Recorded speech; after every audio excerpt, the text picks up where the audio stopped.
Hello, this is Bonnie and Greg Dixon with Tell Your Story Productions, and we have our guest here is Akua Hinds, and we're going to talk about adventures in dating.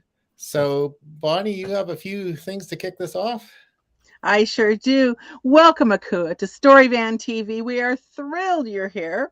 You and I met online, and I started learning all that you do and that you were writing a book. I do want to introduce you as a business marketer, a journalist, and a performing artist. And now you're a published author coming up here. We're so excited to talk about your book coming out. Share with us a little bit about you and how did you get the thought to write first of all, a dating service and to write a book about dating as well? Well, thank you so much, Bonnie and Greg as well. I am thrilled to be here. I decided to write a book about dating because I believe that there are many people who don't know how to date or what works best for them. There's so much advice out there. There's a lot of advice about dating. However, we always need to think about our own journeys and where we've been. And the advice that we receive should be applied to our experiences, what we want, where we want to go. And the thing is that there are many people out there who don't know what they want to do and where they want to go when they're in a relationship. They just know they want to be in a relationship, but they haven't given some time and thought as to what type of relationship would really suit their needs. So I feel that this book it's a great companion guide for helping somebody find the right companion. So that's really exciting because I met someone in high school and married him. So I never really dated. And it was later in my life that I began dating. And I'm sure there's a lot of people that may be true, or maybe they've had a short relationship, but their parents and maybe they never knew how to even have a relationship, much less date. And so it's comforting to know that there'd be a resource like yourself to get some information on dating. Uh, Tell me a little bit. Did you do a lot of dating yourself to get the experience for this book? I definitely have done a lot of dating, and I have many clients who are in the process of dating, or they're in the process of figuring out how to spice things up with their spouse. And Mm. so I am constantly in communication with individuals who approach me, either just to um, use me as somebody to share their concerns with, because I offer a very open minded ear, and everything they tell me is pretty much confidential. Or they need some tips on how to find the person that they're trying to attract. Mhm. So I'm writing this book, but just to let your viewers know, I'm the affiliate marketing owner of 3 international dating websites. And so that's what I mean when I was talking about how there are clients who are single or looking for ways to, spice things up with their spouse. In addition to being the owner of 3 dating websites, I also have a direct sales business selling relationship enhancement products. And so I meet many singles and couples who are wanting to use these products as ways to open up the lines of communication and just to give themselves a confidence boost, whether they're single or whether they're coupled. And so it was through connecting with all of these individuals, locally and globally, that I decided that it's really important to let people know that what they're going through is something that someone else has definitely gone through as well. May not be the exact same situation, but something similar. Mhm. And I feel that this book will help people to understand that. Mm. What do you think the number one? I'm sure there's a number one, two, and three, but like, what are some of the things that the mistakes that people make when they go out, as you were saying, they're not thinking ahead. They just want to be in a relationship. And I remember that longing to be with someone and then going out not knowing and then going, oh my goodness, is that what they're looking for? And so what are some of the maybe number one or two or three tips that people should know before they step out the door. In this day, and it could be online stepping out the door or physically stepping out the door nowadays, that they should know. Right. Well, I think that one mistake that they should avoid is just going into their dating journey without a plan, without a roadmap. If I want to figure out how to get to your place, Bonnie, I would use a map. I wouldn't just drive and hope that I find my way there and take a chance. Yes, in life, sometimes we have to take risks, but I would figure out what the journey is and how to get there. And so in order to figure out how we want to get to a certain place, we need to know where we're starting from, and we need to know what it is that we're looking for. That's so important, right? I think there are many people who just want to be in a relationship, and I understand that longing 100%. However, not every relationship is going to work out for us. We are all unique individuals, and we all want different things. For myself, it's very important to me to be with a non-smoker, to be with a man who's a non-smoker. And so I need to make that very clear when I meet people, right? And when I have my online dating profiles, I need to make that very clear up front that I cannot be with somebody who's a smoker. I actually make it a point now that I avoid socializing with people who smoke, whether it's a relationship situation or not, just because I'm allergic to cigarette smoke and I can't be around it. So I certainly couldn't be in a relationship with someone who smokes. And by smoking, I don't mean trying to quit. I mean somebody who doesn't smoke at all, because non-smokers do not smoke. And there are many forums online and many conversations happening offline between people who have this heavy burden on their heart that they're involved with someone, whether it's a man or a woman who smokes, and they themselves are a non-smoker, and they're trying to figure out how they can cope with this and what they should do. Well, what I feel that they should do is just make that a non-negotiable. We all need to have our list of non-negotiables, what we cannot barter with in terms of relationship expectations. That was one of my non-negotiables as well, as I began my dating. And one of the 3 dates that I went out before I met my current wonderful husband, Greg, was non-smoker. And I saw this great profile, and I reached out to this man. He was a good looking guy. And I happened to notice all of his pictures, and I noticed he was smoking in a few of them, but yet his profile said non-smoker. So we go out to this very a nice place for lunch, not an expensive restaurant, just a mid restaurant. And of course, we're talking away, and I finally broached the subject. I said, "Gee, tell me, you said you're a non-smoker, but yet I noticed in your photos that there's some pictures of you smoking." And I was quiet, allowing him to speak, and he was very proud of himself. He said, "Yes, I've cut down to 6 or 7 cigarettes a day." And for him, that meant he was a non-smoker. And for me, that was totally a smoker. And I am much like yourself. My mother smoked, and we always were on her case of please don't smoke. It really bothers me, and I just knew that I couldn't handle it. But it was we all have different thoughts in our mind. His version was he's a non-smoker. My version is no, you're smoking. And so that communication is so important. Can you tell me, in your upcoming book, will there be some tips on communicating with these potential people? There definitely will be some tips about that. And one of the important things that I feel should be broached right away is to have a conversation. Now, I know that the trend now is to have conversations via text message, but that's not a true conversation.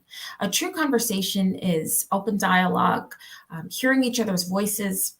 The trend these days seems to be that you start off, if you are using a dating website, you get each other's phone numbers, and then you send each other text messages. And you could be text messaging each other for days or weeks without even hearing each other's voices and without having a live conversation.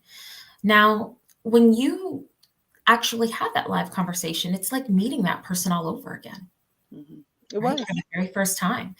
And my tip is to text message occasionally if you need to let someone know that you're late here or there. But when you're starting a relationship, you want to get on the phone right away. You want to see if your voices resonate with each other, because I feel that knowing someone can only truly happen when you're in each other's space. And even if you can't be in each other's spaces physically right away, if you're at your home and the person you're interested in is in their home, at least hear each other's voices and have a live conversation. Start with that, because a text message, I feel, should not be used to start a relationship off. Asking personal questions via text message as well is a no-no. No, wait until you're in person, having an actual live conversation about that too. You don't want to be texting personal details about yourself that what might end up being forwarded to somebody else. Wow, that's a tip for you. When we long for things so much, sometimes we're not using common sense. And I've even heard that our brains get clouded with hormones when we're so excited about something that we don't think clearly. So, what do you think? A voice, like hearing someone on the phone, is really good, but the Zoom, how do you feel about Zoom as well as a way of communicating? I'm a big advocate for Zoom dates before you actually have the first meeting. This wasn't something I'd really thought about until earlier this year. I started taking this course with Bill Scalziti called Romance by Choice. And so there's a workbook that we work through, and then there's coaching as well. And he would coach me on Zoom because he's in the States and I'm in Canada. And he is a big advocate of, before you even waste your time going to an in-person date, and things may or may not be what you want it to be, you should really connect with an individual on Zoom. Have a Zoom date first, because it's as face-to-face as you can get without being in each other's physical space. And then there's no harm, no foul. If you just sense that it's not a great connection, all you've exchanged with each other is maybe a phone number and an email and have a Zoom meeting, and that's it. But if you are not hitting it off on Zoom, there's probably a strong chance that you won't hit it off in person. So have the Zoom date first. You'll be comfortable in your own surroundings. You'll feel safe, and you'll get to know this individual first, face to face, before you actually do that in-person meeting, which is very important. The in-person meeting is important, but start off with a video meeting first. Well, that's a great tip. That's a great tip. What would be so now someone's maybe met someone on one of your websites, and they've done their phone call or their Zoom meeting, and now they're going to meet somewhere. Do you have some tips on where they might meet? I always suggest that people should meet in a public place. I'm a big fan of meeting in a shopping mall food court. It's casual. There are plenty of options. It's affordable. And plenty of options, meaning for meals, right? The meals are affordable. It's an open space. I suggest meeting there instead of one of you picking the other up, just in case you have this date and you realize, well, I don't know if I want to continue this connection. And then you don't have the mistake of somebody knowing where you live before you decide to go further. One lady who I'd met at an in-person networking event years ago, she told me that through trial and error, she realized that she never wants to ever go on a singles cruise again, because when you're on a boat, you're sort of trapped. And you meet somebody who's into you, but you're not really into them, and you try to avoid them, you really can't. Oh my God. I know. It's something that I don't think everyone realizes or thinks about, but that's a very, very fair point. Always meet on land in a public place. That is hysterical. We think, oh yeah, wouldn't that be just great fun? Till you realize you can't get off the boat.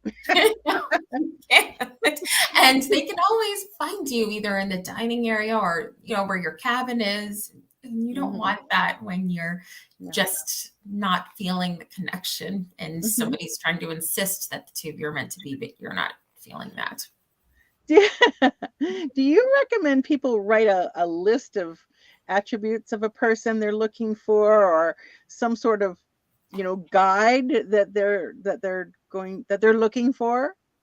Yes, definitely. I mean, if we make a grocery list, then it would make sense to make a list about what we're looking for. Our list is like a map that helps us to figure out where we want to go. And when we have our list, we can figure out how we want to get there. And so, yes, writing out a list is important. I think writing things down changes things. It's like a declaration. And then say you've got 8 things on your list, and this interesting person has 6 of them. How do you encourage people, Akua, to either compromise on those other 2 things or to not worry about it? What would you encourage people to do? Well, I think that first somebody should have their list of non-negotiables, their list of circumstances or situations that they're just not willing to budge on. And then they should have their list of what they want. And if someone has 6 out of 8 of those things, then I think that's a strong percentage, right? Okay. And so I think that someone should give that person a chance and see how things go from there. And one of the biggies, I guess, for adults, we're all adults, and sex becomes, a very interesting part of that as we grow older. We've maybe already had several partners, or we haven't been out in the dating field as much. How do you, what are some of your tips for deciding if you're going to bed with someone, because it's so intimate? And nowadays with STDs, even, the COVID thing's still around, hanging around, or anything, there's lots of things to catch and transmit. What do you suggest for people? My husband just put up a little thing of watch out for the titles people put up on their profiles. Yes, that is important too. And the thing is that it's so important to read the lines, and also it's important to read between the lines. What are people not saying? In an online dating profile, they're usually, I know on my 3 dating sites, and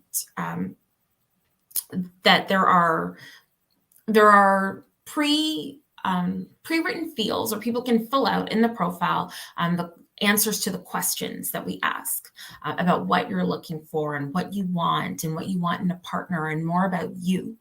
And if somebody has more of those category fields not written in, if they're completely blank versus written in, then that's someone you probably want to avoid, because you want somebody who makes it clear about what they're looking for, what they want. Because how will you know if they're the right person for you if they don't let you know who they are?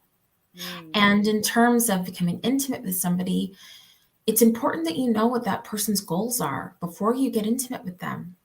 If you're both not on the same page, then it just doesn't make sense. I know that COVID is a concern, STDs are a concern, and so I think it's a great idea to ask each other questions about if vaccination is important to someone. Ask that question and determine whether or not you're willing to risk getting involved with somebody who has a strong anti-vaccination stance. Especially if you're wanting to start a family with someone, because if you have children with that individual, will they have that strong anti-vaccination stance when you have a child with that person, and they won't want your child to get vaccinated? And maybe you are a supporter of vaccinations. So, those are things that those are details that people really shouldn't overlook and think that, oh, maybe he'll change his mind. Maybe she'll change her mind. Maybe they will, maybe they won't. Listen to what they're saying now. See what they're showing you now. determine if this is somebody who you really want to be with before you become intimate with them, because it's going to leave a lasting impact. Mhm. That's a really profound thing. I think we, again, back to the longing of wanting to be someone and doing whatever it takes to be with that someone, only to find out that someone isn't really the best for you. So what Right. I'm hearing you say, Aku, is get to know yourself, get to know your first, then get to know the other person as much as you can. And of course, when you're with someone long enough, suddenly you go, really? You didn't like pork chops? It could be 20 years down the road, right? I still find out things about Greg 6 years later. I'm like, really? But I think it's really one of the things, the skills, what you're teaching are skills in life that could affect someone's entire life if they make a good choice or a bad choice. Both are choices.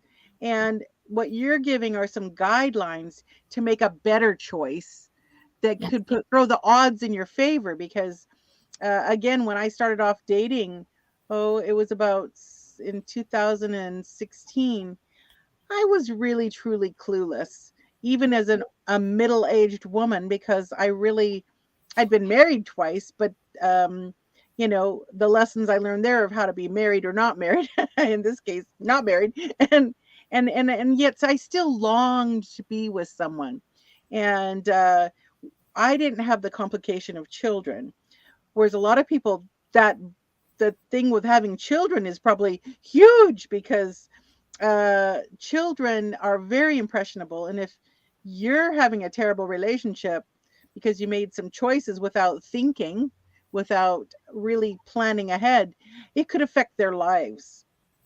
Absolutely. And the one common denominator in all of our relationships is ourselves, no matter what relationship that we're in. Mhm. And we're all products of relationships. Mhm. And so we also have to have that conversation with ourselves and ask, were the relationship examples that I saw, were they healthy? Do I want to emulate what I saw? Or do I want to do something different? Do I Mhm. want something different? And in order to have something different, we have to do different things. We can't just rush into a relationship without thinking about what's suitable and what's not. Mhm. Mhm. Right? I had a dear friend, and this is probably, you would probably have seen it. She really enjoyed dating this one man for a whole year. She had been married many, many years, was single, was dating this gent for an entire year.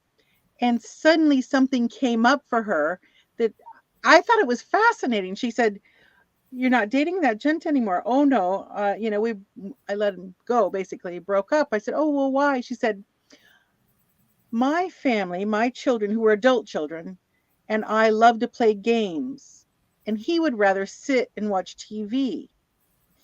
And what Oh, was fascinating was she didn't feel like they were meshing as a family. And for that one reason alone, they might have gotten along many other facets, but that was really important to her. And so, back to getting to know yourself, what's yes. important to you. I think that that almost deserves its own journal when you're dating. I agree. And I can't really fault your friend for that, because Mm, if being social with the family is important to her, if that's how mm, she envisions her life and her ideal relationship, mm. then she should have that. She shouldn't deny herself that Right. if that's what she wants.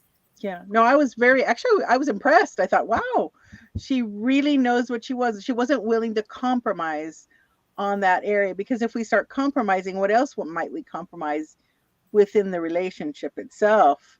And so you've gathered, with all of your knowledge, you've gathered into this book some really juicy things. I'd love to read maybe just a little blurb out of your book here, and it goes along with what I had talked about before. But is that all right, Akua? I'll go ahead and read this. Yes, I'm excited to hear you read the excerpt. Okay.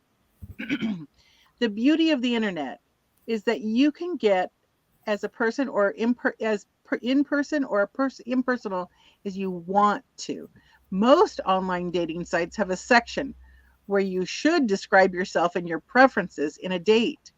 It's best to paint yourself in the best possible light. If there's skeletons in your closet or demons that you're struggling with, your online profile is not the best place to post that information. Revealing dark and deeply personal information about yourself should take place at a later time when you and your date meet in person or have your first conversation over the phone. Here's another expert.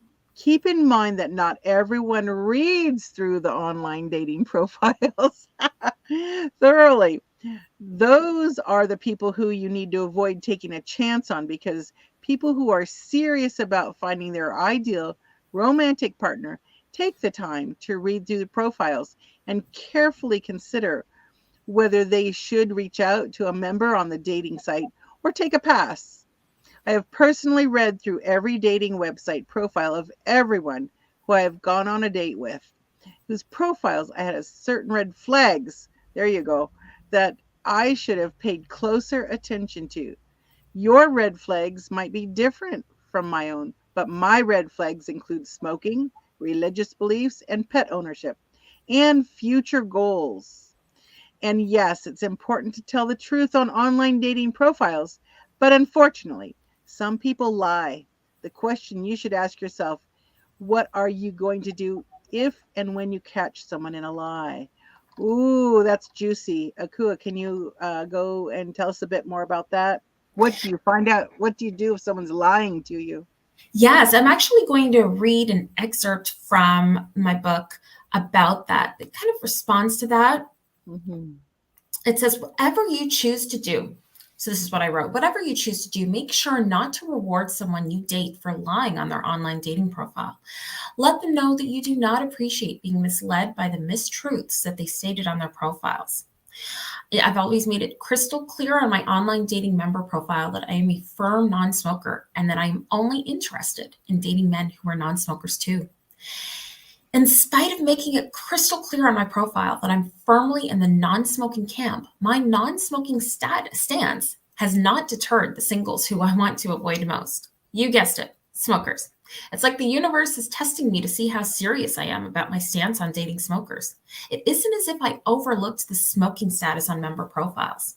What happened to me, and unfortunately what happens to others, is that each of those people lied on their profiles about their smoking status. The things you listed on your dating site member profile are listed on there for a reason. What you wrote on your dating profile reflects what you value and what you want. And so think of it this way. If you are hiring someone to work in your home office and you need that person to possess specific qualifications and skills in order to do the job tasks that need to be done, then you cannot hire someone who does not have the skills and abilities that you are looking for, because that would defeat the purpose of having them work for you. So if you think about it this way, Bonnie, if I need a plumber to come and fix my kitchen sink, right? But I'm going to hire someone who has no plumbing skills and who's a librarian, and